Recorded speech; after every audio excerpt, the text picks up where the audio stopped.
نحمده ونصلي على رسوله الكريم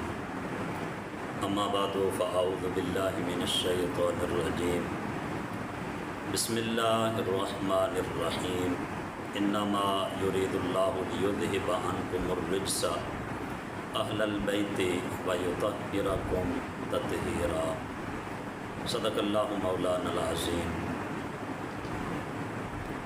حمد و صلات کے بعد قرآن مجید فرقان حمید سورۃ احزاب کی آیا نمبر 33 تلاوت کرنے کا شرف حاصل کیا۔ رب تعالیٰ سے دعا ہے اللہ سب مسلمانوں کو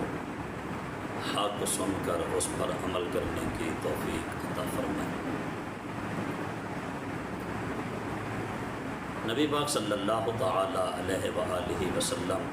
اپنے اہل بیت سے بے حد محبت فرماتے تھے، حتیٰ کہ جو شخص اہل بیت سے محبت رکھتا ہے اللہ تعالیٰ کے رسول صلی اللہ علیہ وآلہ وسلم اس شخص سے بھی محبت فرماتے ہیں۔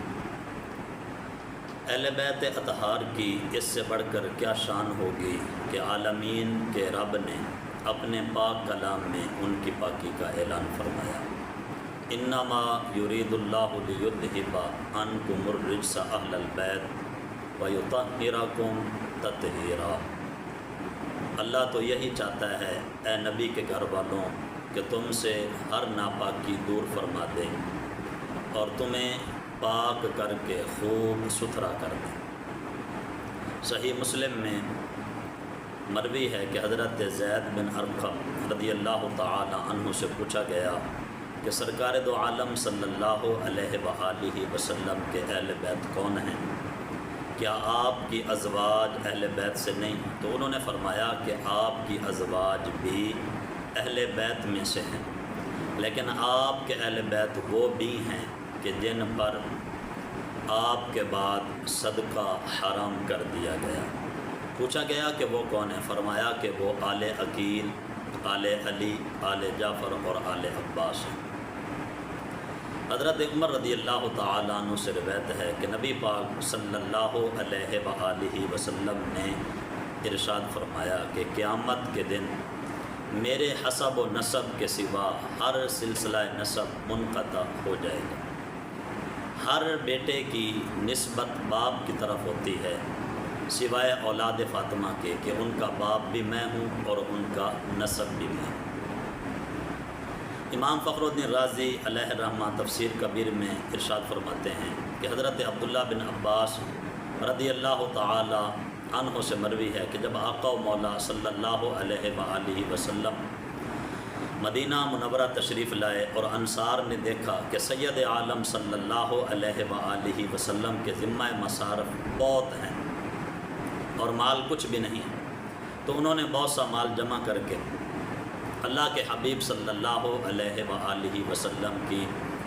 پاک بارگاہ میں پیش کیا اور عرض گزار ہوئے، یا رسول اللہ صلی اللہ علیہ وسلم، آپ کی بدولت ہمیں ہدایت ملی اور ہم نے گمراہی سے نجات پائی، یہ مال آپ کی نظر ہے قبول فرما لیں۔ نبی پاک صلی اللہ علیہ وآلہ وسلم آپ نے ان کے مال واپس فرما دیے اور فرمایا کہ میں تم سے کوئی بدلہ نہیں چاہتا مگر یہ کہ تم میرے قرابت داروں سے محبت کرو، اور اس پر اللہ تبارک و تعالی نے قرآن پاک میں آیا کریمہ بھی نازل فرمائی۔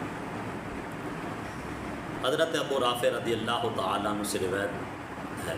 کہ سرکار صلی اللہ علیہ وآلہ وسلم نے مولا علی المرتضیٰ شیر خدا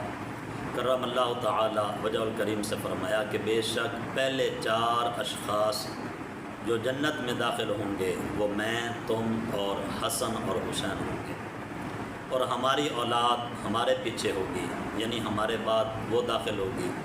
اور ہماری بیویاں ہماری اولاد کے پیچھے ہوں گی، یعنی ان کے بعد جنت میں داخل ہوں گے، اور ہمارے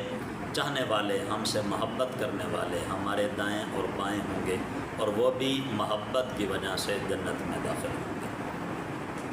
حضرت ابان بن عثمان رضی اللہ تعالی عنہ بیان کرتے ہیں کہ میں نے حضرت عثمان بن عفان رضی اللہ تعالی عنہ کو فرماتے ہوئے سنا کہ سرکار دو عالم صلی اللہ